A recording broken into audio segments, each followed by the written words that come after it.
Hey, Disturbing Listeners, Love is Blind, the reunion. Let's watch. All right, interesting. New format for the reunion. They are in an outdoor location, seemingly. Maybe because they were wrapping, or wait, this was filmed. The reunion, anyway. But yeah, I wonder why they're doing it this way. Maybe it'll be exactly the same as all the other ones, but it is starting out looking a little interesting. You know, like there was that one season, was it the Seattle season where they were walking on the hallway and they were peeking in on different people in the rooms. You know, they'd open up and Tiffany and Brett were in there making out and that sort of thing. So, yeah, I mean, you know, you might as well experiment.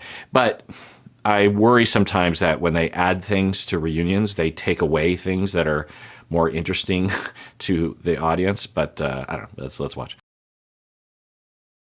And this is lip synced. I mean, I'm 95% sure that this is not a live performance, so why bother? I'm sure that the artists that are playing can pull it off live, but the show doesn't want to mess with actually having to record them live, which it's like, why have them there?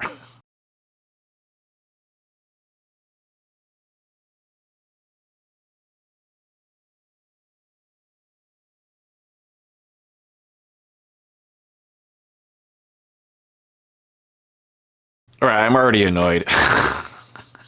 They're spending this time introducing everyone and they're all getting... Just bring them out before... Like, bring them out, have everyone cheer for them, I suppose. And then start the episode. They're already sitting down. Why do we spend so much time? Because the show is so...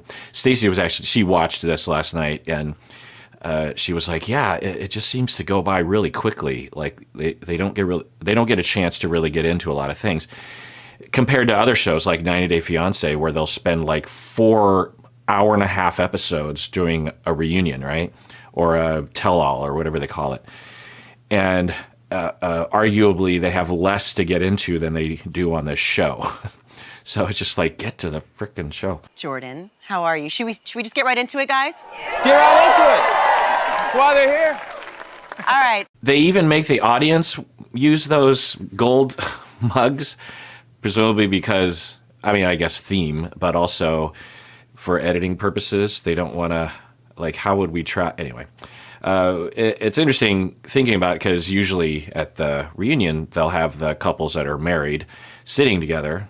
And this season, there aren't any.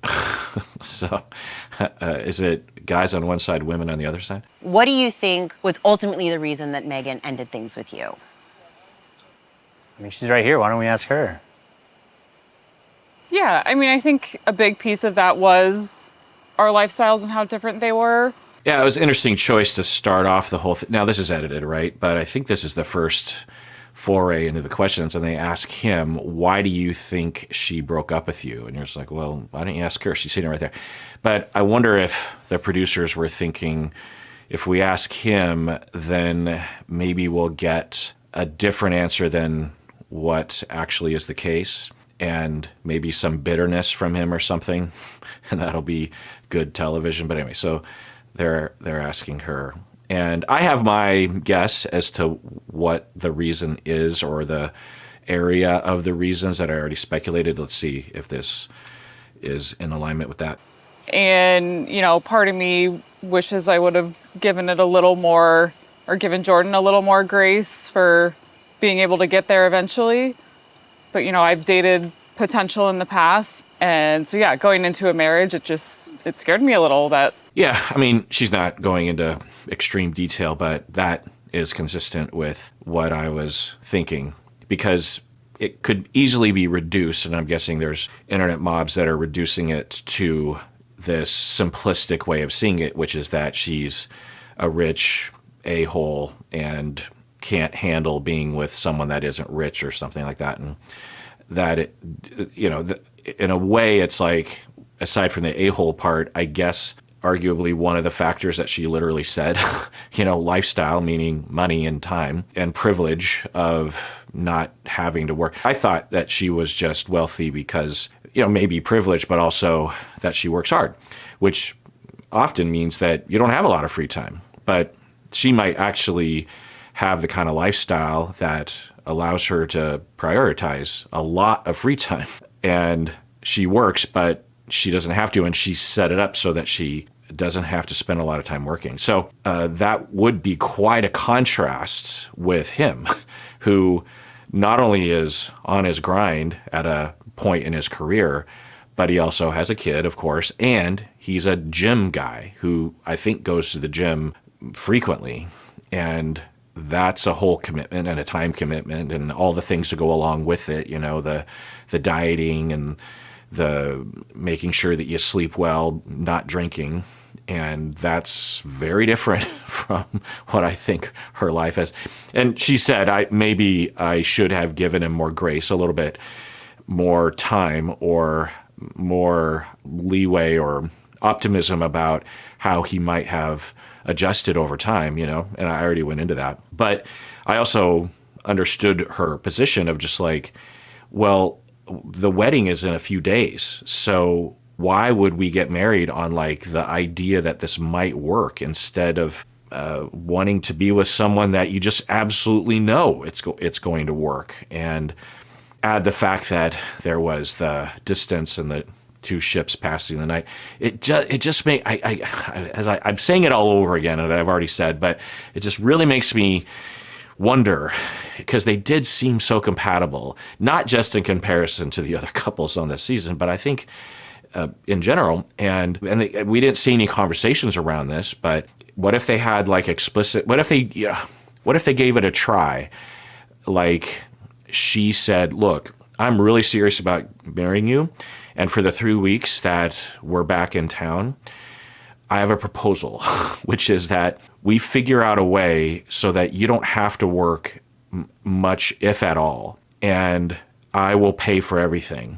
And I'm not saying that you're never going to work or that, you're not going to have a career or anything like that. But I want to ask you how you feel about like a 2-year out prospect of some configuration where I'm working some of the time, but I'm really flexible, and you're working some of the time and you enjoy your career as well. But we have the privilege and the money, the foundation, so that if we wanted to take a month off, we could.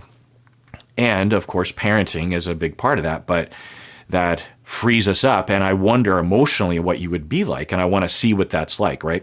Because there's a chance that even if they did do that, that he would still be kind of quiet at home, a more internal person. And she really wants a lot more contact. But they'll never know because they had to break up, right? And you can kind of hear in her voice that, which you don't usually hear. At the reunion, people usually, even though I think they might initially have been much more on the fence, but you'll hear them at the reunion and they'll just be like, no, it was absolutely the right choice, which I think is either them justifying it to themselves, which is fine, but or distance, with time. Like when Sarah and Ben broke up at the reunion, Sarah had a much different attitude about Ben.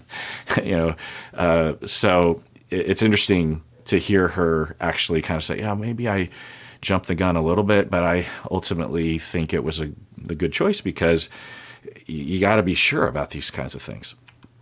And I was thinking about this later. I have a friend who actually had a situation like this where, how much detail do I want to go? Where he, just through the random circumstances of life, had met someone that had generational wealth, like famous wealth in Seattle.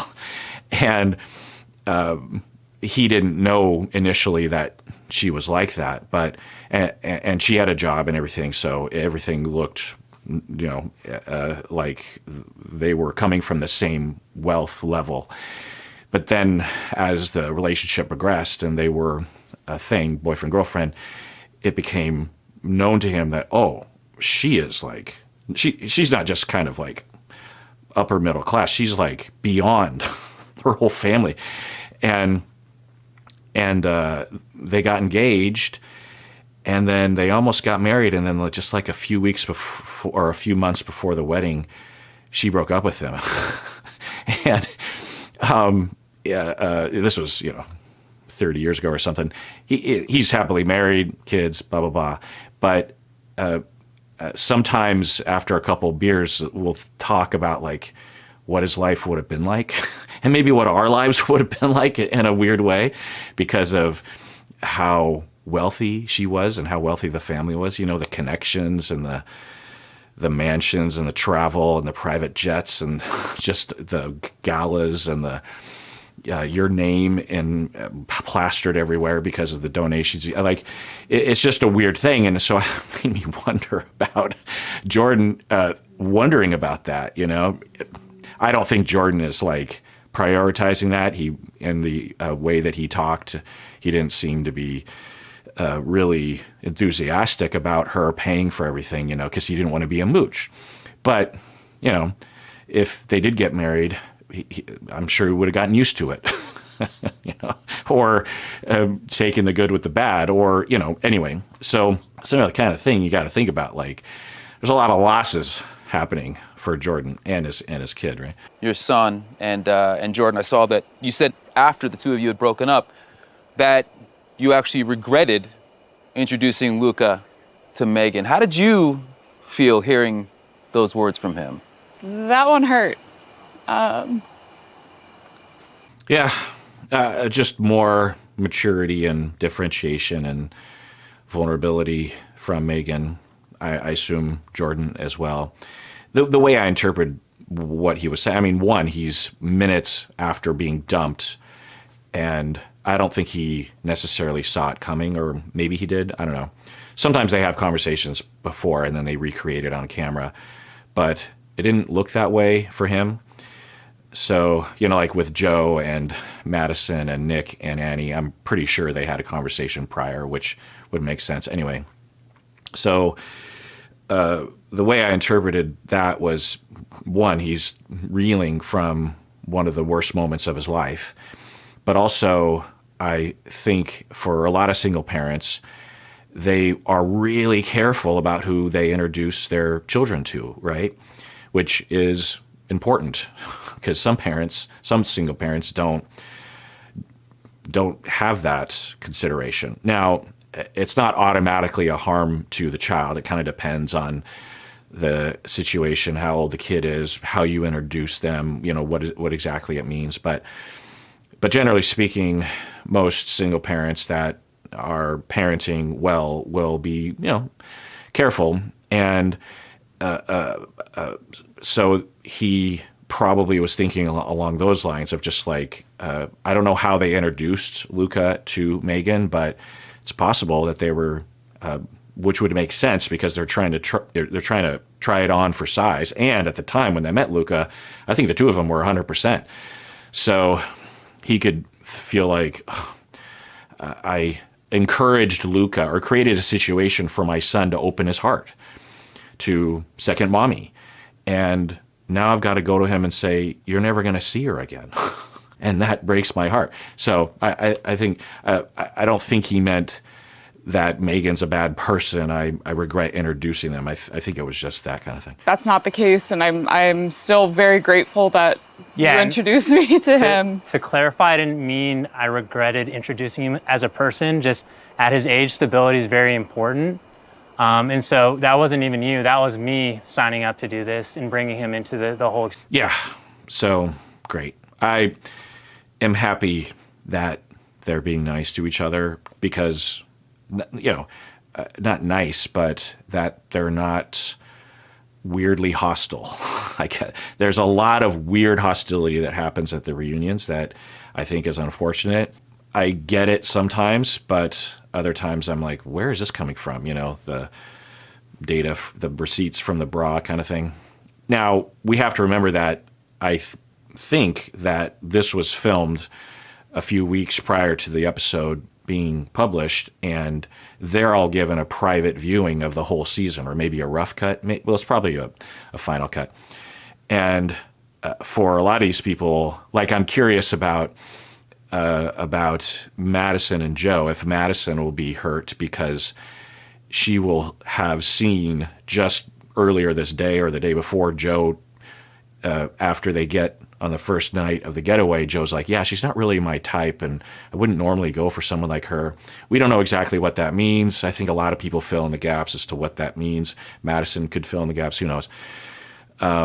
So we just have to think about that. Now, I guess Megan and Jordan didn't really have anything that they would have seen in the edit that would have triggered them. But I don't know, it's just nice to see people being, I want to say nice, but really it's just not being a dick.